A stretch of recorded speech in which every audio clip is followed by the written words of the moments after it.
Okay, let me see. It's being recorded. All right. Welcome everyone to the What Makes a Good Reviewer webinar sponsored by the Academy of Marketing Science. I'm Hyunju Shin. I'm the Director of Online Seminars for AMS, and I am an Associate Professor of Marketing at Georgia Southern University in US. I'm your host and moderator for today's panel. I'll be monitoring the Q&A box for questions that you will have for our panel today. Questions will be answered after all the panelists are finished. We'll record this event and we will make this recording available by posting it on our AMS website after the event.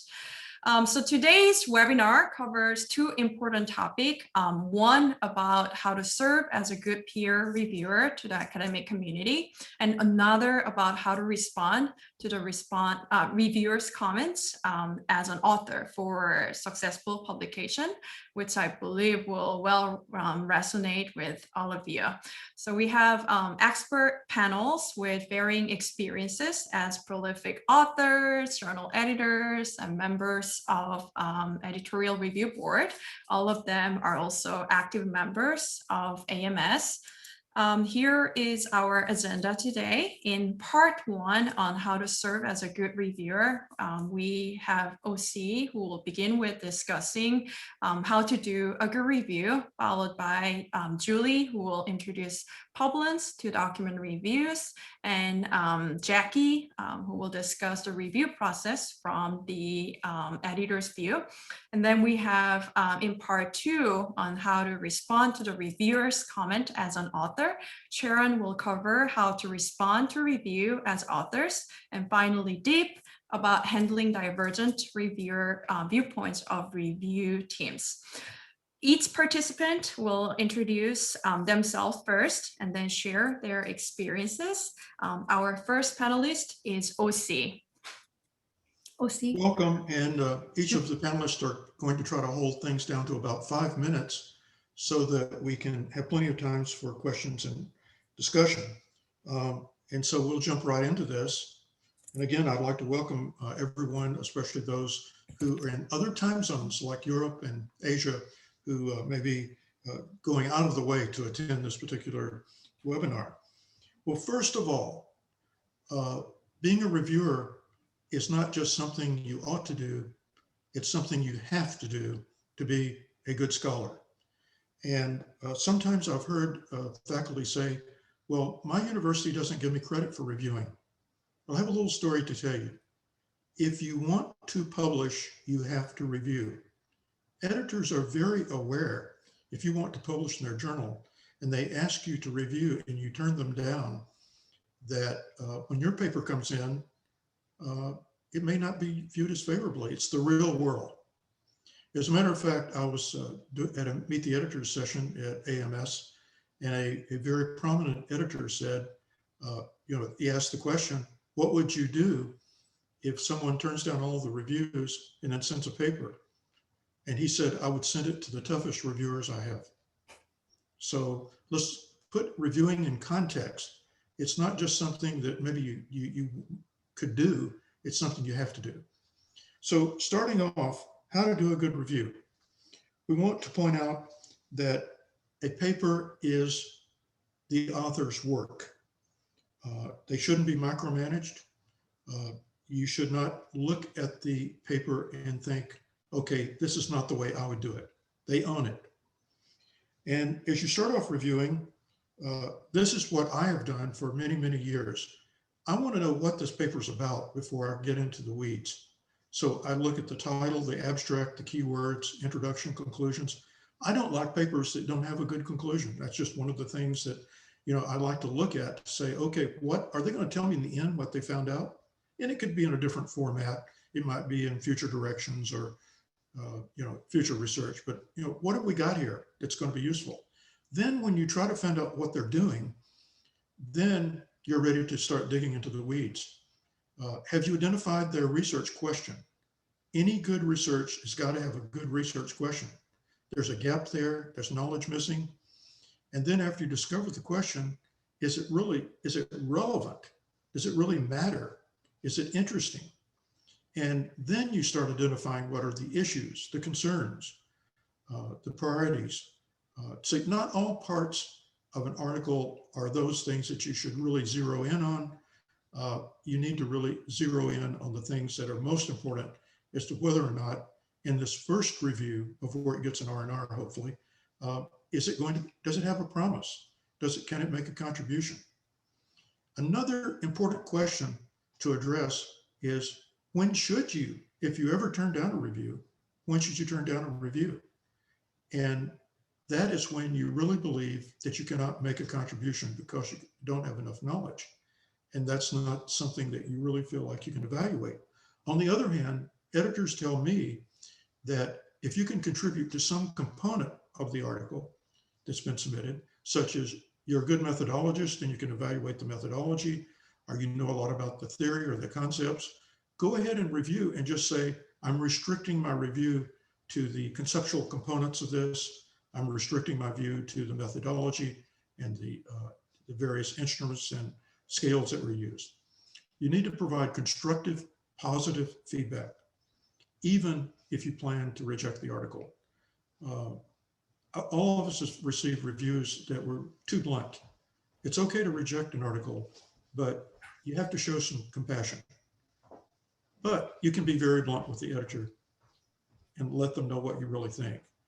But we should live in a civil society, and even if it's a very bad article, there may be a grain of hope there, and you need to share that with the authors. Now, when we move next to actually writing the review, this is something that has been developed through, I've looked at various sources, particularly paragraph 1 and paragraph 2 was suggested by Wiley. I've kind of edited it a little bit. What you have to contextualize the research. What is the key message? And you need to communicate that this is what you understand. And you need to be positive about what was done well. That opening paragraph is not the paragraph to say, this doesn't have a good research topic. This is something that's already been researched. You don't do that in paragraph 1. You kind of put it in context. Okay, these authors have worked hard. They've developed something. Can you explain what it is to them briefly so they know you understand? Now, in the second paragraph, is the paper well written? Is it interesting? Is it important? Then you can get into a kind of a summary of the methods, the data. Does the data support the findings? Now, it's been suggested, and I use numbers after I get 2 or 3 paragraphs and go into specific issues. So there could be some factual errors. You point those out. There could be some invalid arguments. There could be the lack of a theory. There could be the length that's maybe 10 pages longer than that journal allows. But each of those could be a bullet point. But most important of anything I'm going to say today is, as a reviewer, you have an obligation to give the author a path to improve the research. Most research that's rejected will be submitted someplace else. So put yourself in the position as a marketing scholar that you want people to support you when your work gets rejected so that you can go forward and try to support others. Unfortunately, according to V.K. Kumar, when he was editor of Journal Marketing, 97% of the reviews were reject. And today, most journals are desk rejecting 50 to 60% of the articles that are submitted. So if you get through the desk reject and you become a reviewer, you know that the editor thought there was some hope for this article. So you need to go along with the editor to some extent and say, okay, the editor wants it reviewed. I'm going to do a good job reviewing. And I just think too many people reject. They only look for the negatives. They only look for, here's a flaw, so I'll reject it.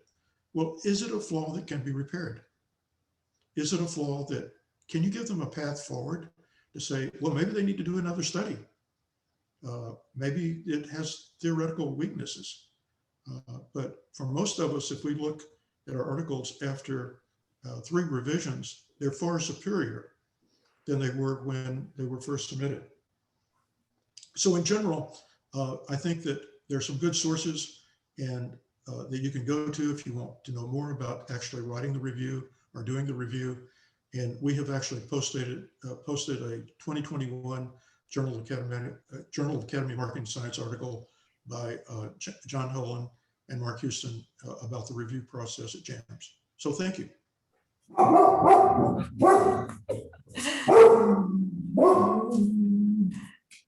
Hi, everyone. That's my dog, Cody, barking in the background. Sorry, he just chimed in right as it's my turn to begin.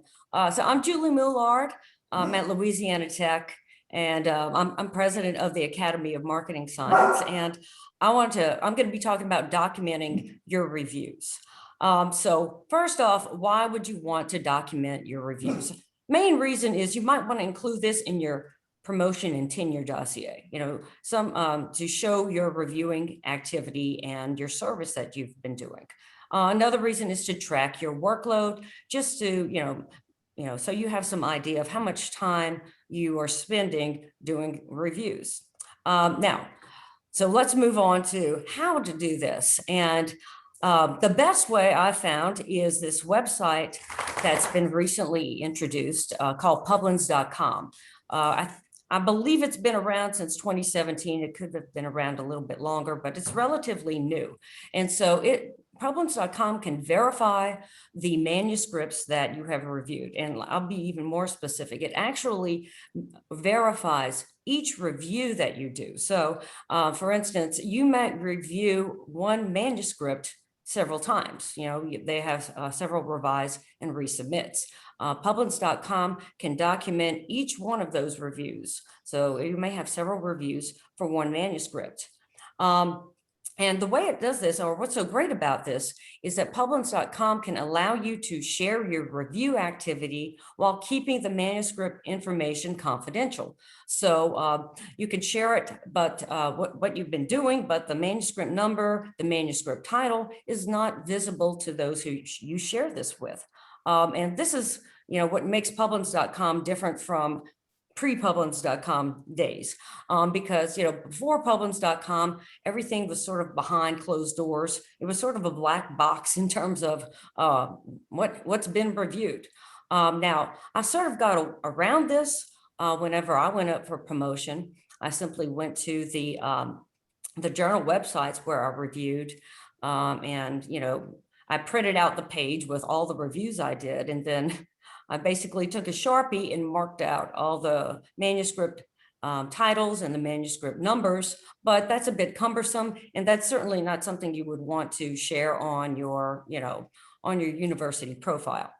Now, recently, Publins.com has been integrated with Web of Science, so it also includes your publication and your citation data. But today, I'm just going to focus on the review part. So the reviewing information that Publins.com documents. So I've got a few screenshots here that I'm going to go through that I think are the most useful. So this is your basic Publins dashboard when you log in. And if you look to the left under dashboard summary, I'm going to be showing you your the public profile, exporting your Publins CV, and if you look down at the very bottom under my records, your peer reviews. So let's first look at the Publins public profile. And so this is basically a web page, and you could share this URL link with others. You could put it on your university profile page, on your website, maybe on your CV. So it's basically a link to this web page. And you could see at the very top, if you are on an editorial board, it will list those boards that you are on, but the meat of it probably is below that, where you could see these verified reviews, and it's grouped by journal. So you could see, so I've mostly reviewed for JAMS, and I've done 94 there, and then so it's grouped how many by journal and how many reviews you've done for each journal. Now, if we go now to the back end. And these are your private records. So you can see that it lists every review you've done in backward chronological order. And so it includes the date. It may include the manuscript title. I don't know. Sometimes it does, sometimes it doesn't. And those red boxes there are just, I've added those there so you can't see it. So where there's a red box, that's where the manuscript title is listed. And then I show you the journal. And you could, if you look at the buttons on the right of that, you can actually, under edit, you could actually upload the review that you've done, that particular review. And Publins also has some, they actually suggest sharing this review, and I won't get into that because I'm just going to talk about documenting. I think that's kind of weird to share your review, but they have some rationale for why that might be useful in the future. Now, if you look at the bottom, I jumped down. Oh, yeah, I jumped down. I went a few years back to 2018. And those were done 3 years ago. And these particular two reviews, those manuscripts actually have been published. And so the name of the manuscripts there, but if you look down under all the way to the right, or almost all the way to the right, you could see citations. And so it's actually showing you how many citations that particular that article has received. So supposedly this is maybe suggesting your impact, because wow, you've reviewed an article that has made a big impact and you were a part of that. Okay, so now move on to exporting your Publins CV. So you can export your CV into a PDF document. You could pick and choose what you want to include in that. I'm just going to show you the review information. So this is all the review information that you can include on your Publins CV. And so the first thing you can see here is that you can include a table that shows all of your reviews you've done for each year. You could go back, several years. So you could do that. And you could go on, Hangju, to the next slide. Okay, so the reviewer summary. So this is pretty much what's on your public profile.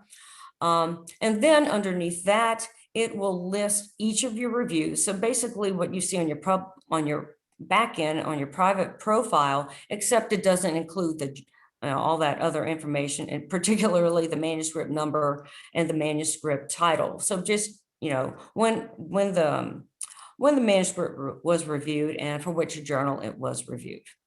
Now let's go to how do you get these reviews documented? And it is really, really easy. All you have to do is forward the thank you for reviewing email that you get from the journal to reviews@publins.com. Now, the great thing about this is that you can actually get credit for prior reviews simply by doing the same thing.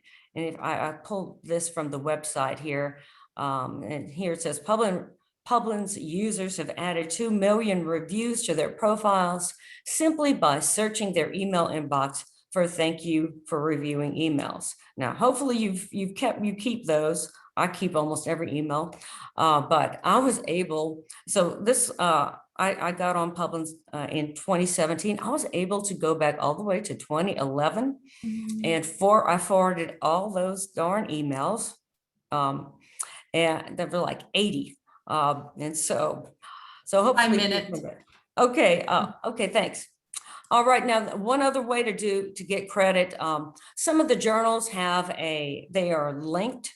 They've got a relationship with Publins.com. And so when you submit your review to the editorial office, there's a little box there you could check off that says that you agree to link your review to your Publins.com account. Although I always, do that, as well as forward the thank you for reviewing email. So that's how to document your reviews. And I'll pass it along to Jackie now. Thank you, Julie. My name is Jackie Eastman, and Steve D'Alessandro and myself are co-editors for the Journal of Consumer Behavior. So I'm going to talk a few minutes about the editor's perspective of the review process. Now, something to keep in mind is from the time that an editor first gets a manuscript to the time that the editor accepts the manuscript, about 40 hours have been spent on the part of the journal on that manuscript. And the bulk of that time has been spent by the volunteer reviewers. And if you're thinking, how did you come up with that 40 hours? Think about what OC said earlier, all the things that are involved in doing a quality review. That to spend 4 to 6 hours on a quality review is very reasonable. Now think about for most manuscripts that they'll go through at least 1, possibly 2 or more revisions. So as a reviewer, you may be spending 10 plus hours on that one manuscript. And then when you think about the fact that each article will have at least 2 reviews, you can see where we can very quickly get to that 40 plus hours work on the part of the journal with working with authors on their manuscript. So the reviewer's time is something that the editors are very cognizant of as we're processing manuscripts.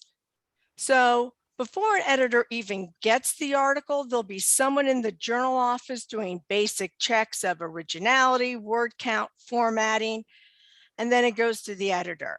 And the editor has to make the decision, do I pass this on to an associate editor or not?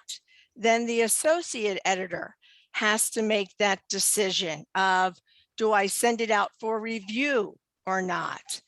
And so keeping that time that it's going to take the reviewers to do the work, we're going to think about, does this manuscript even fit the journal? Does it make a sufficient contribution, in our case, to consumer behavior theory and practice? Is it of the quality level for the journal? And if so, then the associate editor will ask for reviewers. Now, per Wiley's, a session I attended on the review process, to get one person to agree to say, yes, I will review this article, it takes on average 4 or more people. So when we're sending out review requests, and this will go to our editorial review board members, people who have published in our journal the past few years, people who are experts in this field, ad hoc reviewers with expertise in this area, and so forth, that we're going to ask several people at once if they will review. If you get a review request as an editor and it fits your area, please say yes. But we realize that things come up, work, health, family. If you can't review, please say no quickly. Because what happens is when we send out those review requests, the journal, and we give it a week. Some journals give it 2 weeks. But after 1 week of not hearing anything, we'll get what's called an auto decline. So then we have to send out more requests for reviewers. Well, if you can't review, please don't go, oh, I got this email. Oh, I'm just going to ignore it. Please don't ignore it. If you can't review, say no. Otherwise, we're waiting a week to hear from you. And when we don't hear from you, we don't know it's a case of, yes, you will review. We just got lost in a sea of emails. And if we ask you again, then you will say yes, or no, you will not review and you are just doing this. Meanwhile, for that author who was sent that manuscript, a week has gone by and we still haven't lined up all the needed reviewers. So if I can leave you with one point today, next slide, that please contact editors of journals that you're interested in that fit your areas and volunteer. Please send your vita and tell us your areas of expertise, because all journals are looking for quality reviewers, and get involved. And when we ask if you can review, please say yes. If you're like, I can, but I can't get it done in this time frame, say yes, let us know, we'll work with you. But if you can't, the sooner you can tell us, the better it is for everyone involved. And now I'm going to turn it on over to Sharon so she can talk about the review process from the author's perspective. Thank you, Jackie.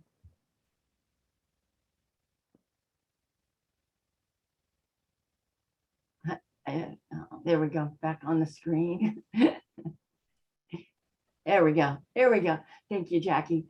So Dip and I are going to kind of reorient this. Now we're going to look at it from the perspective of you get this review. And so he and I are going to talk about responding to reviews. And obviously, I'm retired, but I'm still doing that actively, both reviewing and responding to reviews. So the first thing I would say is, would you do the next part of this? Yeah. Okay. So you're going to start off and I'm talking about responding reviews. So you've been R&R'd. And so I would think, you know, quite often that's bad news. Sometimes it's good news. We always would say, you know, obviously getting a revise and resubmit is better than getting a rejection. And recently my co-authors wrote me a note and said, look, good news, we got an R&R.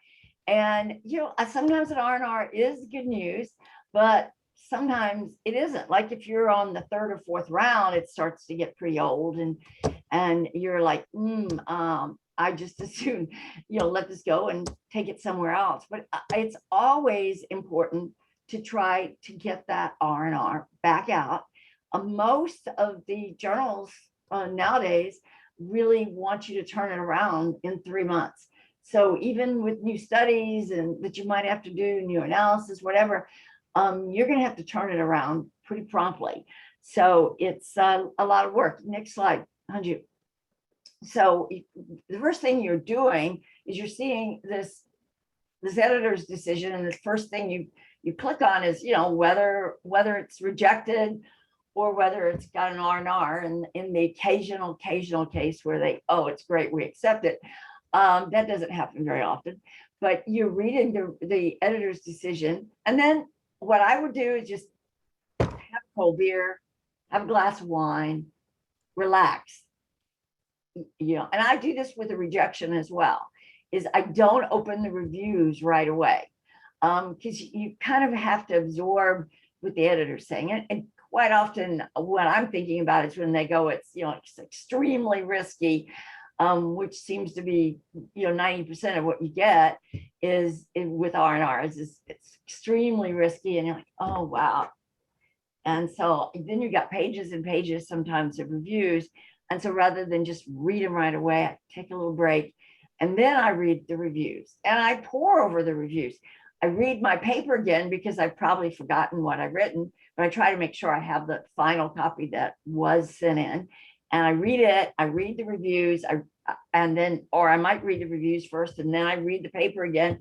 And then I go back to the reviews and make comments. Sometimes I'll write, you know, a couple of pages of, these are the main things I think we have to do. I'm often not the first author. So I'll just say, still, I'll kind of lay out what I think needs to be done. But as I said earlier, the most important thing is that you persist, that you don't give up, that you recognize that an R&R is almost always good news. And that's a good perspective to have. It says we want to see the next. Sometimes an R&R nowadays could mean a reject and revise, which means they're going to like, hey, go do it over again. We'll send it out for new reviews. But generally, I'm talking about you're going to get a chance to revise it. And we know the percentages of the probability of getting accepted once it's gotten through the first round is much higher than in the second round, and third round, and fourth round, even though sometimes it gets pretty tedious, you know, if you're dealing with this recent one we had, like the editor, the commenting, the regional editor, the associate editor, and then 4 reviewers. So you got like 7 people who've given their comments. So they can be quite, it can kind of, you know, be a lot of work for you. Next slide.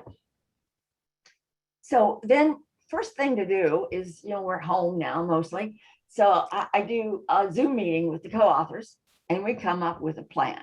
We talk through each of the issues, and we may actually, this last week, we decided on a different plan the next day. We all talked, and then the next day, a couple of us thought, well, no, we really do need to do a new study, because if the editor thinks it's a good idea, it's probably worth doing.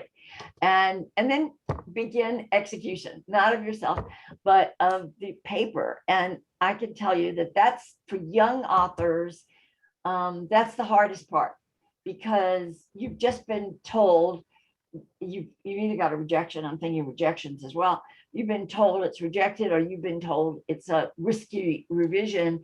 And you're like, oh, do I really want to do this? I could just take it and send it to another journal and not do any of this. But that's not a good strategy. The strategy is to get working and to try to address the comments. Next slide. So what I'm saying with address the comments is whatever the reviewers want, you need to try to do. If they say do a new study, much as you may not want to do a new study, you may want to argue and say, no, we don't need a new study. If you can do one feasibly in the amount of time and you think it will help and it will satisfy the reviewers and make the paper better, go ahead and do it. If they need new theory, or they need it reconceptualized, or if they need new analysis, or whatever they want, they're the kings. They're the ones that you want to satisfy. You're either satisfying them by making changes, or you're making very strong arguments about why you don't want to make the change, why you think their advice is wrong. And sometimes you do get conflicting messages. And so you're trying to like appease 4 or 5 different people sometimes.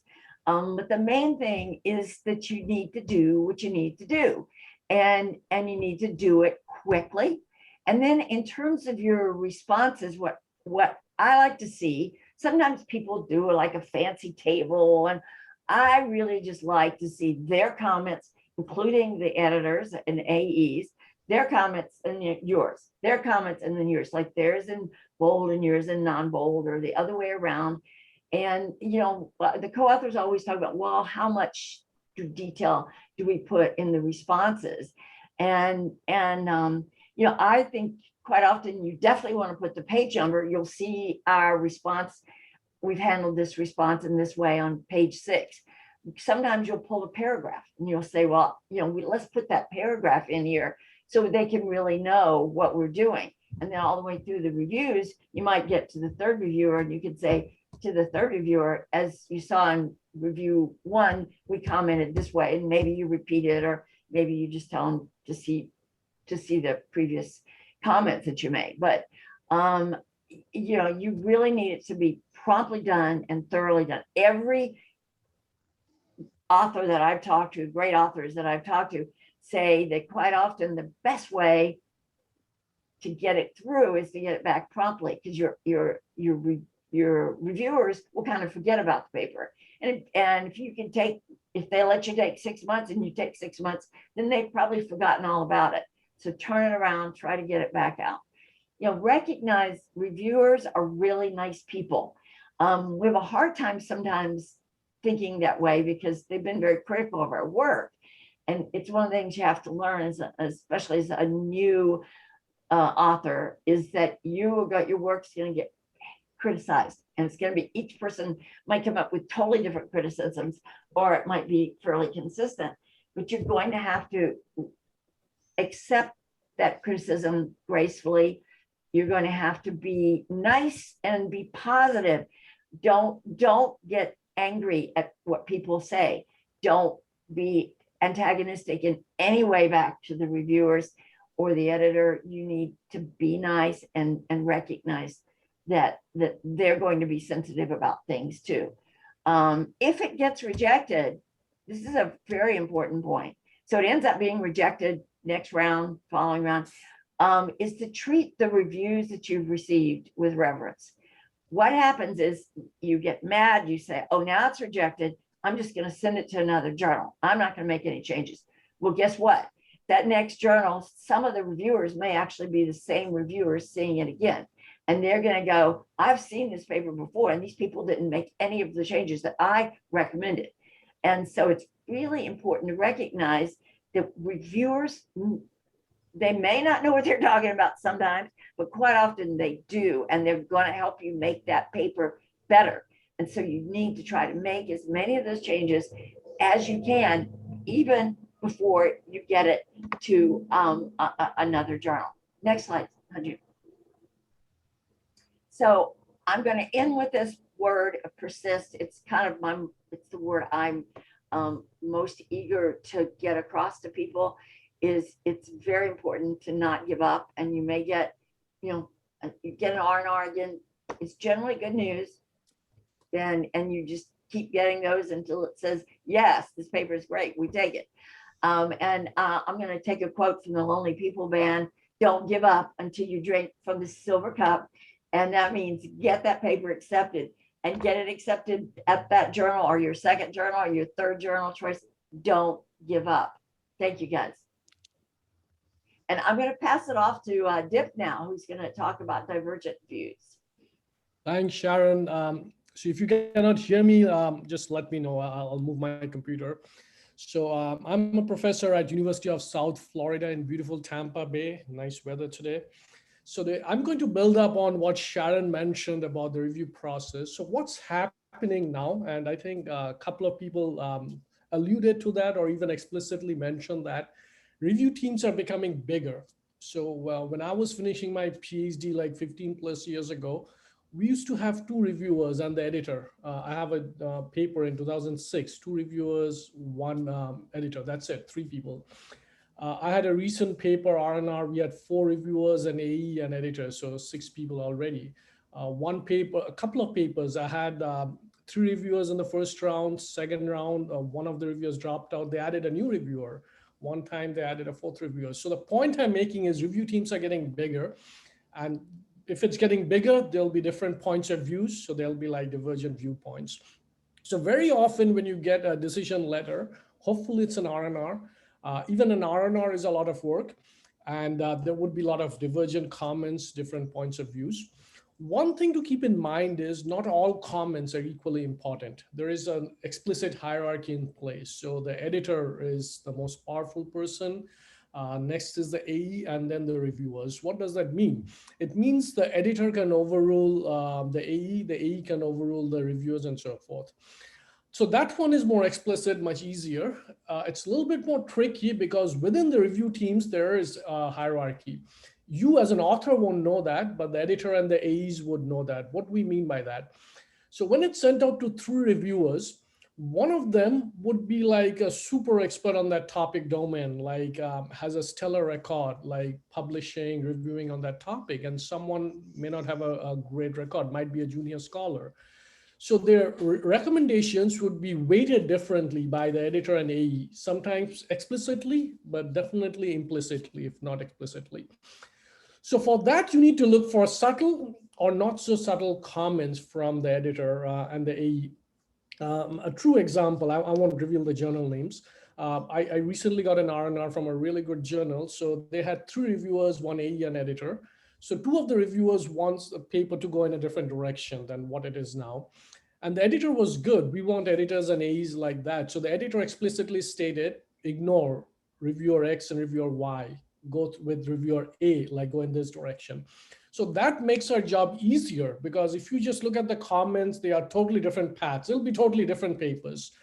Now, we may not always be that lucky with editors who are that explicit black and white. So you have to look for between the line comments like, oh, I like R1's comments about these. So focus on that. The other thing to do is see if you can have a much higher order viewpoint. And this is where experience comes into play. One thing I should mention, I'm very actively involved with both research and reviewing.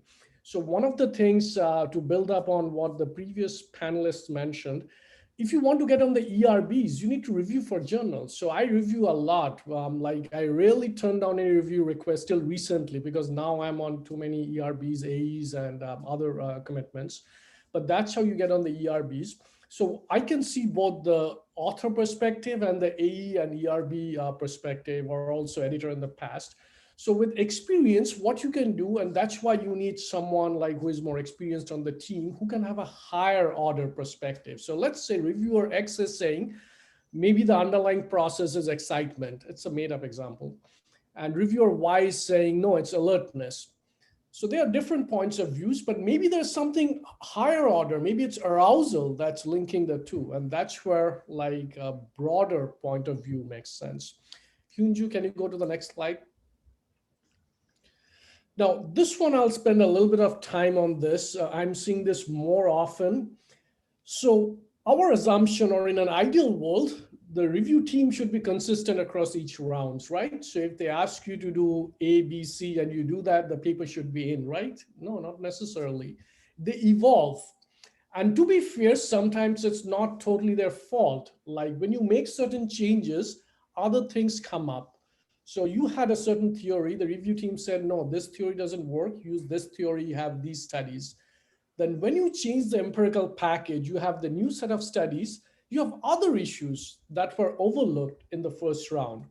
So these days at the top journals, at the UTD and FT50 journals especially, 3 rounds is almost the standard. It's extremely rare to get a second round acceptance. And I actually asked some of those editors and they confirmed. Often it goes through 4 and 5 rounds. 2 of my friends, one got a rejection after the 4th round, one after 5th round. So it can happen. And I asked them, like, why did it go that long? Like, so basically they kept on doing what they asked for, but then it came up with different issues. So one thing that I do, and you have to be a little bit careful about this, it's a sweet spot, so you have to play it right. So do not show all your trump cards in one round or in the first round. So what does that mean? So I'll give you a recent example, relatively recent. It happened a couple of years ago. 1 minute, Dave. Okay, yeah, we'll be done by that. Thanks, Hunji. So we had this paper that had one field study, and we had the option to report another field study, and we had a bunch of lab studies. We deliberately did not put in the second field study in the initial submission because we just knew reviewers are going to bring that up. So give them something to get excited in the next round. So while the paper was under review, we actually ran that field study because I was 99.9% sure they'll ask for it. And they did ask for it. So we had a quick turnaround. We reported that study. They were thrilled.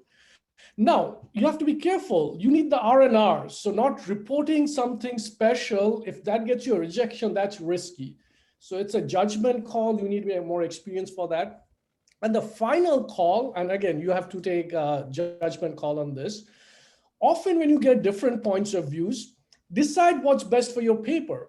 Now, I understand I'm saying this from the luxury of being tenured. So as a tenured professor, I have the luxury of thinking what's good for the paper.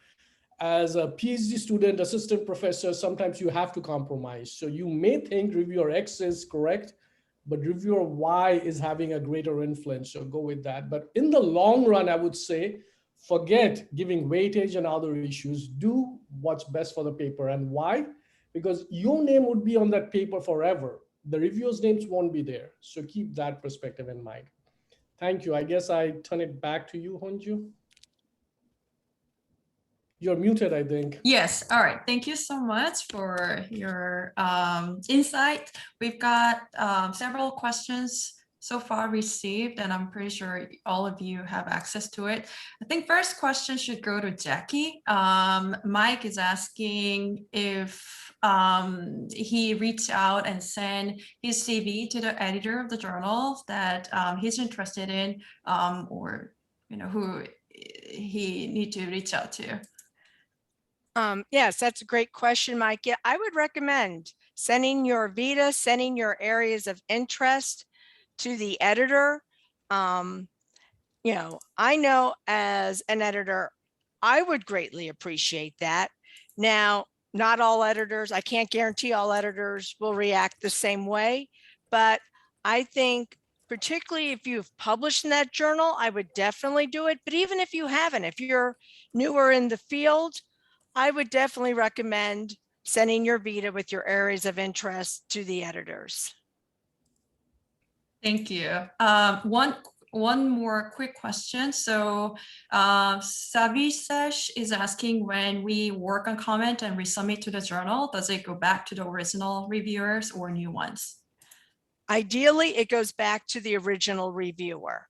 There may be times where the original reviewer will not agree to look at the revision, in which case, as a reviewer, if you get those requests, please do it, because it's very hard on the authors to suddenly bring in a new reviewer midway through the process. But we make every attempt to go with the original reviewers. The only time we would go with someone who is not an original reviewer would be if an original reviewer could not review the revision, or if it's a case where, and this relates to sort of what Dip was talking about, that they're so divergent in reaction that we want to get another person's input on it. But the ideal is that we're going for the original reviewers. Thank you, Jackie. I hope that answered the question. We have a great question who's asking some tips about reviewing the conceptual review paper. Can anyone help with that question? How to review the conceptual paper? Well, I'll start off on that. Reviewing a conceptual paper, first of all, many people believe conceptual papers are more difficult because usually going through your PhD program, you start off gathering data and doing empirical papers. But I think that there's been a great editorial by John Hullen and Mark on reviewing a conceptual paper. And I would suggest that maybe we'll find that and send it out to everyone. But in reviewing a conceptual paper, it really requires a little bit more expertise in terms of the depth of your understanding of that subject matter area. Because to make a contribution, you have to kind of survey all the work that's been done, or all the theories that have been developed, all the empirical work that's been done, and trying to find what the contribution is, where the gaps are, and what needs to be done going forward. And there are different types of conceptual papers. Some are theory development, some are more review articles that are just trying to pull together the state of the discipline. But in general, we're back to, I said earlier, you should try to accept every review. But if you're asked to do a conceptual paper where you really are lost and feel like you don't know the area, it would be a time to say, I'll have to step aside. This is just not my area. Anyone else has a comment? So I'll just add something to what Osi said. Usually, it's very unlikely junior scholars would be asked to review concept papers. I mean, there could be exceptions. So it's something where you need, and Osi mentioned that, you need a much broader, bigger picture perspective for conceptual pieces. But having said that, sometimes like the topic area matching might happen because PhD students often do a very good lit review for their topic area. So that's something to keep in mind. Thank you very much. Now our next question may go to Sharon, because she talked about how to respond to the reviewer comment. How do you handle the situation where the reviewer highly recommend to completely change the paper? For example, if the paper using bibliometric analysis based on Schoolpus database, but the reviewer recommend to use Web of Science. I don't understand the question. Yeah, so this participant is doing a bibliometric paper, and he or she used one particular database to find the article and download the article, but the reviewer asked him or her to use another database. Wow, okay. It really depends, I think, on how committed you are to your choice. And sometimes you can go back and get, sort of additional references and sites of why your choice is a good choice. If you need to decide whether or not you're going to defend your choice and then do it strongly and use other references and sites to do it, or other articles that have done it that way, that have been in top journals, that kind of thing. Or, if you go and see what they're suggesting, if that's available and you want to tackle it. But you've got to decide, defend it and how, like really do it well, or, try and do what they're suggesting. If it's an add-on, like you've got your part and you're just, one additional, or maybe you can actually do that quickly and put it as a footnote. This was done as well and the results didn't change. So, there are lots of choices you can do to appease the reviewer without just like canning all your work and starting over again. I think this is a good example. I mentioned earlier about when you do a review, it is the author's paper. And sometimes reviewers forget that, and they think, well, I wouldn't do it that way. I'd use a different data set, or I would do it a different way. We all get those reviews, and it's a dilemma. You just have to deal with them. But maybe this is a lesson to you as a reviewer, that keep in mind, your job is not to reconstruct the research project. I would just add, it's a good question. And I actually faced that, not the exact same scenario, obviously. So one of the reviewers said, why don't you run this analysis versus that? So what Sharon said about the footnote, we actually did it even broader than that. So these days, journals actually encourage you to have web appendices. Web appendices too, yeah. So we chose the method we think is the right one, but in order to satisfy the ego, the desire, whatever, and to be fair, in many cases, there are valid points. So we have the web appendix where we showed the analysis and said, look, it's the same, doesn't matter. But in this case, if the results change because of Web of Science versus Scopus, then that's a bigger issue. But if it's the same, just have a web appendix with one and the preferred one in the main text. Yeah, try to do what the reviewers want without destroying what you're trying to do with your paper, as OC is talking about, in terms of, it is your paper first and foremost. But you got to be nice to the reviewers, however you do it. Yeah. Exactly. And if that came from the editor and AE, you have to be careful. You cannot brush it aside. I've seen that, unfortunately, as a reviewer. I feel so bad. Like sometimes I get a revision opportunity. They just literally tell the editor or AE or the reviewers like, no, I don't think that's right. I don't want to do that.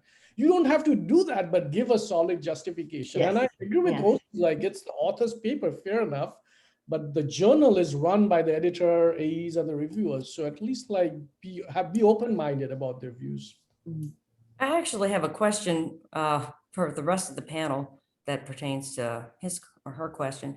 And that is, this sounds like a huge undertaking to, redo this whole thing using a different database. Maybe it's a small thing, but let's say it's a really big thing. And would y'all suggest contacting the editor for his or her opinion, or is that would the editor be micromanaging too much, or any ideas there on getting the editor's input, or when would you get the editor's input when there's divergent? I think when you have a revision, it's totally perfectly okay to go back and ask the editor. I think every editor I've ever talked to, if they need to publish articles, every journal has a responsibility. For example, for JAMS, we need to publish 60 articles a year. So the editor, the associate editors, they have to work with people who are trying to craft their paper and get a direction. And so, Julie, you're absolutely right. I'd go to the editor. Yeah, as the editor, I would agree. We have no problem with people saying we'd like clarification. But I think going back to Dib's point, you just don't want to say, no, I'm not going to do it. You've either, like Sharon mentioned, if you don't feel that's right for the paper, make the case. A lot of times reviewers will see and go, oh, I hadn't thought about it that way. Okay. And, a lot of times you can sway the reviewer if you craft your comments well, so they understand your viewpoint. Or a lot of times when they ask for something, you're like, where is this coming from? As an author, you need to think, okay, you haven't communicated clearly. If the reviewer's reaction is something that makes, what? That's not even what we're trying to do. Well, that may mean that you haven't clearly communicated what you're doing and why that makes a contribution. But I think if you ever need, if you have questions, I think sure, reach out to the associate editor and the editor. Yeah, that's a great question, Julie. So recently for an R&R, we had an issue where the editor and the AE actually asked us to run this large field study, because these days, like, demands keep going up. Even in the third round, they might ask for field studies. So we went back because this was during COVID. The retailer wasn't allowing us to run it in the way the editor and AE wanted. They wanted a slight tweak, not major, but slight tweak. So we went back to the editor and said, look, we can do this part. This is not feasible because the retailer won't allow it. And the editor was really nice, said, okay, give me a couple of days, let me consult with the AE. And then the editor came back and said, yeah, fair enough. During COVID, it might be tough to do this, like you need to maintain social distancing, so do this part. So we got it in writing and we submitted it 6 months later. So just so that the editor doesn't forget, we put that in, like this was your original decision letter, but in the email you mentioned this, so we did the email thing. And we got another round, so at least we are still in the game. So. Awesome. All right. Thank you. I guess that answers Julie's question. Yes. So we have next question. Ross is asking how he can adjust reviewing based on the different journals that you review for. So there's a hierarchy of journals. Like I think if you're reviewing for like random name JMR versus a journal that no one has heard of, obviously you should not have the same like sort of expectations. Like so JMR, just to pick a random journal name, can ask for a field study in the third round, but if it's not like at that level, so you have to adjust. I mean, that's like understood. Like you have to adjust the expectations in terms of what they should or should not do. Which suggests, that when you're reviewing for a journal, you need to know about that journal and what the papers look like in that journal. And if you don't, then that may not be a good journal for you to review for. If you're not particularly familiar, if you're very familiar with the journal, then you know the difference between a JSR or JAMS or a JCR and what the expectations are. And so I think that's important. As Deb said, you're going to kind of adjust your expectations based on the level of the journal that you're reviewing for. You spend a lot more time for some journals, I think, just because you're going to expect a lot more. Right. As a follow-up question to the panel, many of us, if you've been around a while, you get requests almost every week from journals that you have little to do with. You're never going to publish them from other fields. So how do you handle those? You need to be really focused on your discipline and your areas of interest. So when you get these random requests for reviews, I'm going to ask the panel, what do you do? Well, I think if you can't make a contribution, a quick no is the most helpful you can be. So then that journal knows, move on. Yeah, well, I used to agree to review just about everything. That's whenever I was, earlier in my career, and I was trying to establish myself as a reviewer. But lately, I've been turning down quite a few, just because I don't have enough time, and so yeah, so that's what I do. I can't even, actually, I don't remember the question. Well, I would add before we leave, I get so many, if they're in other fields, maybe management, logistics or areas like that, even though I do a lot of research in ethics and they may be related, I just can't do all these reviews. I have to focus on the major journals I publish in. Great. We have couple of related questions about reviewing opportunities. We have PhD students with no expertise in field yet, but want to be a reviewer for the top journal. How would you approach the EIC? Yeah. So they have no reviewing experience, but they want to approach the top journal.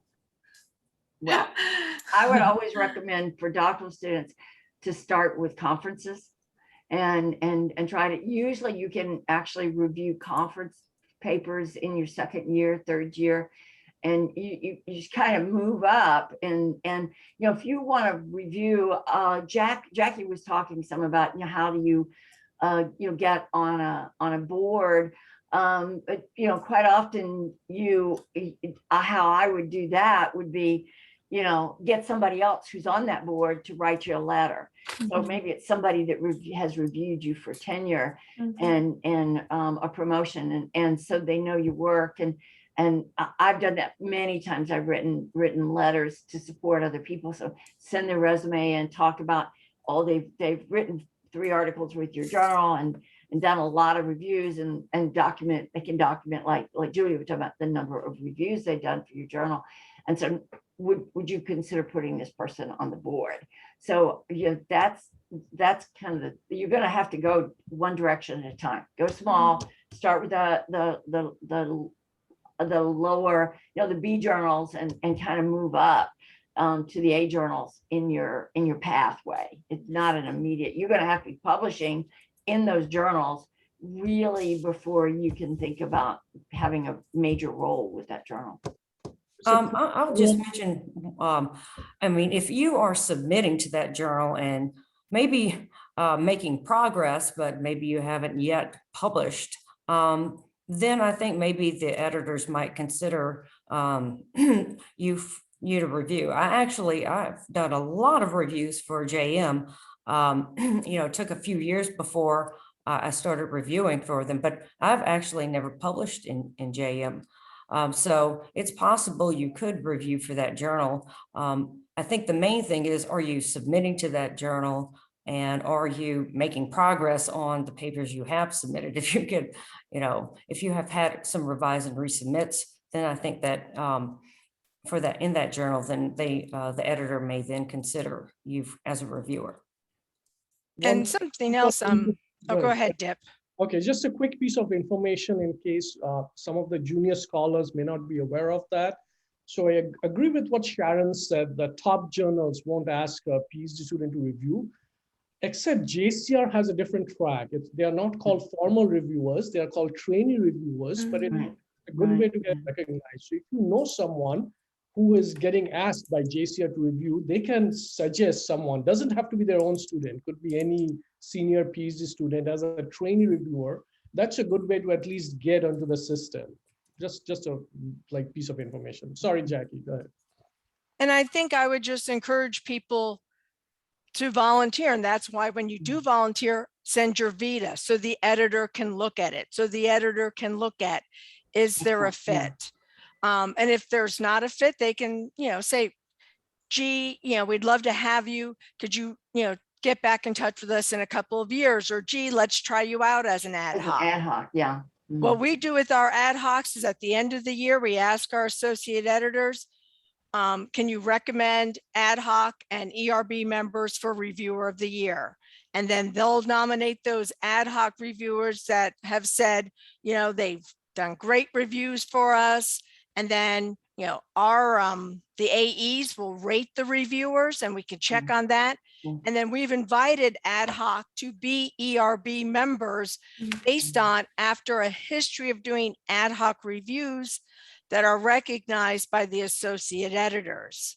But I think, you know, again, I would not go from, you know, first semester doctoral student to hitting the #1 journal in the field as a reviewer, but there is a process. All right. I I'm so sorry to declare that time is up. It's 1:34 p.m. We have recorded all the unanswered questions and we'll do our best to personally address those and send an email to you all. So I really appreciate that you joined us today. We hope our discussion today was helpful to many of you. We look forward to seeing you again in our next webinar, as well as our future conferences. Our next AMS conference will be in Monterey, California in 2022 in May, and the submission deadline is in October. So keep that in mind. And thank you to all. Thank you to the panelists and to all the participants who made yourself to this webinar. So thank you. Appreciate it. Thank you, guys. Thank you. Thank you. Goodbye. Everyone. Bye-bye. Thank you, Anju. Thank you. Thank you. Yes, thanks, Anju. That's Thanks, great. Anju. And Moderating. thanks everyone who Thanks, came. panelists, to all the participants. Bye-bye. Yeah. Bye. Bye. Bye. If I can end it. All right. I guess we're good. All right. Thank you. All right, bye. Bye-bye.